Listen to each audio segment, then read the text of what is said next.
네, 매주 금요일 이 시간에는 한 주간의 재계 소식과 CEO들의 동향을 알아보는 순서를 마련했습니다. 김방희 YTN 개건 해설위원과 이야기 나눠보겠습니다. 안녕하십니까? 네, 안녕하십니까? 먼저 삼성그룹 이야기로 가보겠습니다. 그제였죠. 이 호암상 시상식이 열렸는데 이재용 부회장이 모처럼 카메라의 모습을 드러냈어요. 그렇죠. 예. 분위기 어땠습니까? 사실은 호암상 자체도 세간의 화제가 되긴 하죠.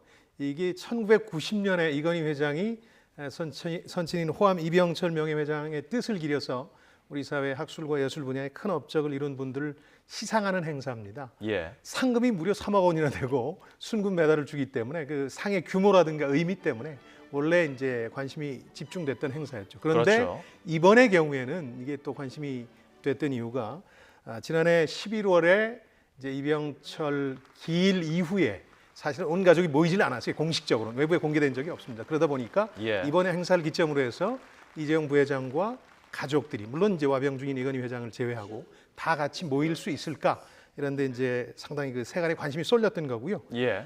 일단 이날 오후 서서문로에서 열렸던 호암 아트홀에서 열렸던 시상식 자체에는 이재용 부회장만 참석을 했습니다. 그래서 일부 언론이 상당히 놀라서 속보를 쏟아내기도 했는데요.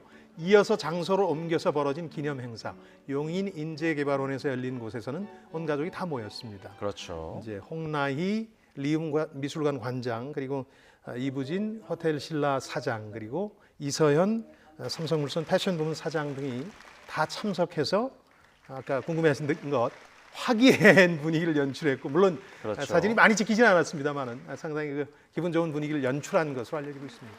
예, 이 호암 시상식 과거에는 이건희 삼성 회장이 참여했을 때와 그리고 지금은 좀 색채가 좀 많이 달라졌다 이런 이야기가 나오고 있거든요. 그러니까 그렇습니다. 네. 이재용 부회장의 색깔로 바뀐 게 아니냐 이런 이야기가 나옵니다. 언론에서 그런 해석들을 하고 있습니다. 지금 온 가족이 한데 모인 사진 한 장을 보고 계십니다만은 예, 그 예전에는 시상식이 끝나고 나면 호텔 만찬을 했습니다. 이번 사진이죠. 그렇습니다.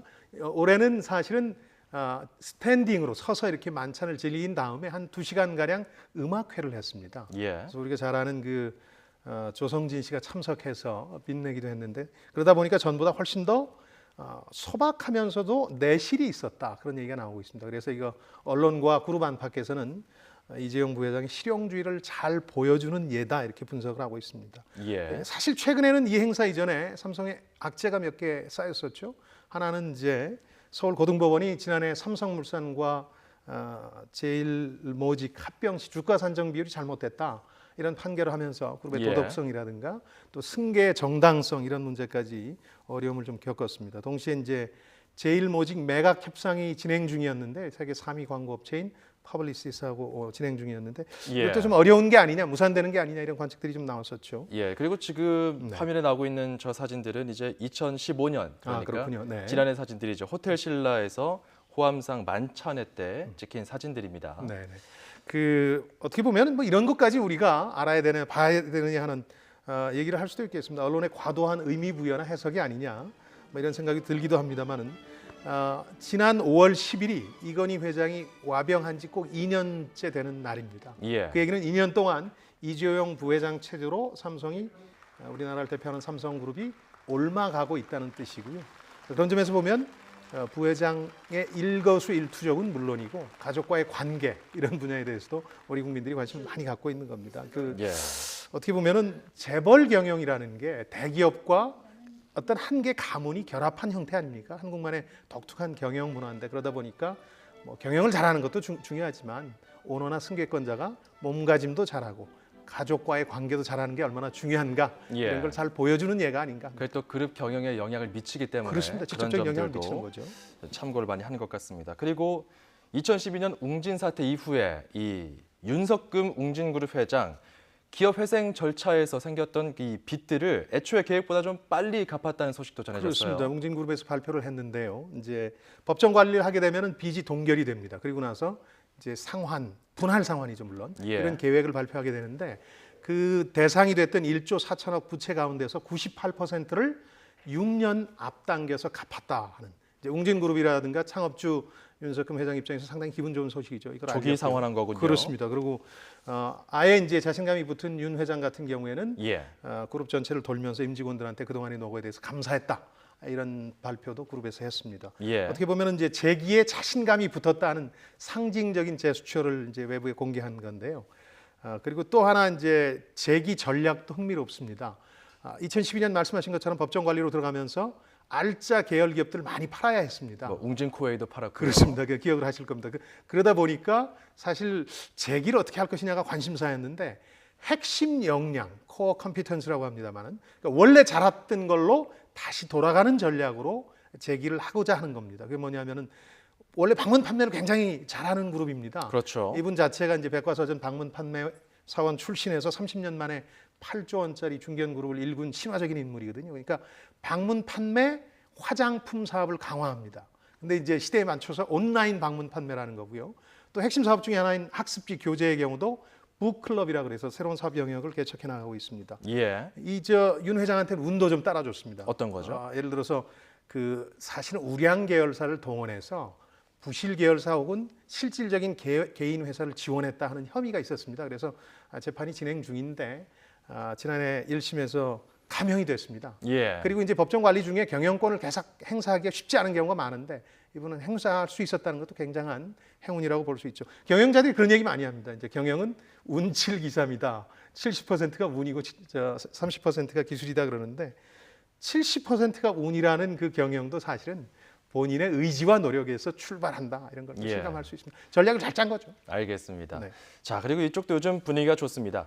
현대기아차 정의선 부회장이 요즘 존재감을 드러내고 있어요. 그렇습니다. 사실은 아버지 그늘에 너무 가려 있는 게 아니냐 이런 세간의 시선도 있었는데 예. 특히 지난해 11월에 제네시스라는 독립 브랜드를 만들면서 존재감을 드러내고 있습니다. 이건 이제 렉서스처럼 별도의 브랜드로 럭셔리화하겠다는 게 현대기아차 그룹의 계획인데 이걸 예. 선수 다 진두지휘하고 있다는 게 현대그룹 측의 설명입니다. 본인이 책임지고 하고 있다는 건데 당시에 처음 출시됐던 게 이제 글로벌 네임은 G90라고 그러고 우리나라에서는 EQ900이라고 합니다. 네, EQ900. 그렇습니다. 900. 그러니까 G90라는 걸 내세웠는데 이게 이제 기본이 되는 모델이고요. 어제부터 이제 부산 모터쇼가 시작이 됐는데 여기서는 이제 G80, G80 이걸 이제 공개를 하는데 이건 부분적으로 모델이 변경된 겁니다. 모터쇼는 이제 본격적인 행사는 오늘부터죠. 그렇습니다. 일정은. 일정 자체는 그렇습니다. 그래서 예. 아마 독립 부스에서 이 모델을 보실 수 있을 거고요. 이미 이제 북미에서 공개가 됐던 G70, G70까지 포함하고 예. 스포츠 쿠페, 그다음 SUV 두 종을 더 합쳐서 모두 6종을 2020년까지 대중들에게 선보이고 정말 럭셔리한 브랜드라는 걸 입증하겠다 이런 의욕을 보이고 있습니다. 네. 정 부회장 같은 경우 또 특히 이 제네시스 론칭할 당시에 기억을 하시겠습니다만은 굉장히 그 럭셔리 자동차 브랜드 디자인 경영 담당자들을 영입을 했습니다.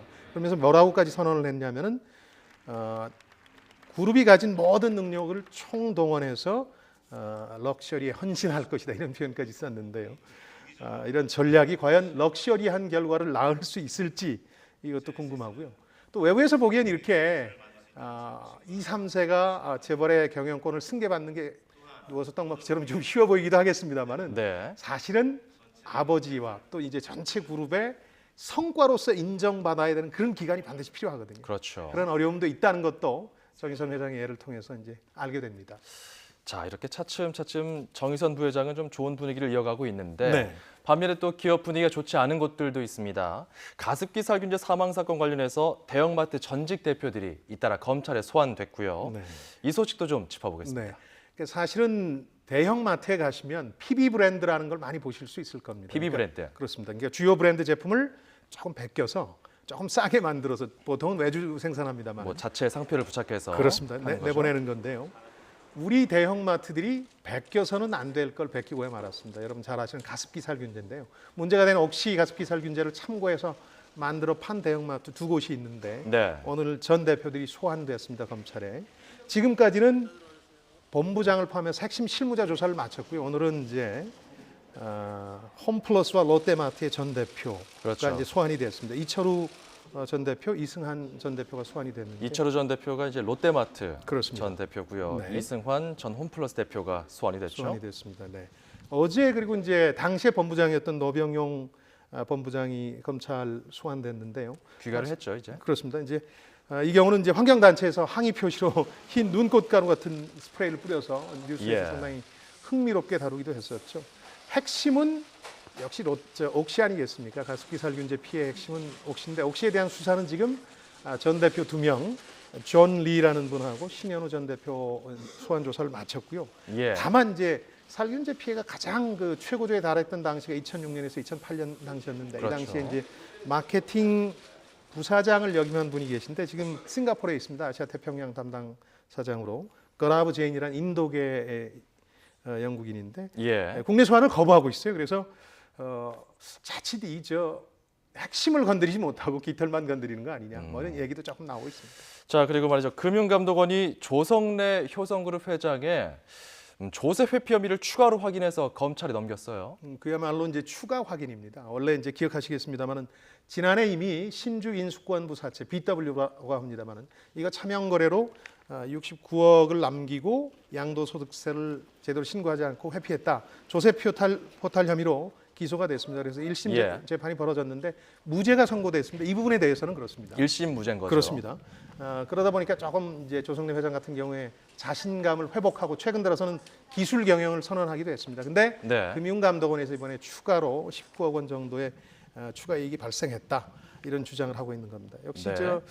이게 이제 차남의 경영권 분리에서 시작된 사건인데 수신제가 얼마나 중요한지 재벌 경영에서 이것 또 한번 실감하게 됩니다. 네, 또 차남과의 그런 어떤 경영에서 손을 떼면서 그렇습니다. 이야기들도 벌어진 사태이기 때문에 시작됐죠. 그런 말씀까지 해주신 거군요. 네. 알겠습니다. 지금까지 YTN 개건 해설위원 김방희 소장이었습니다. 고맙습니다. 네, 안녕히 계십시오.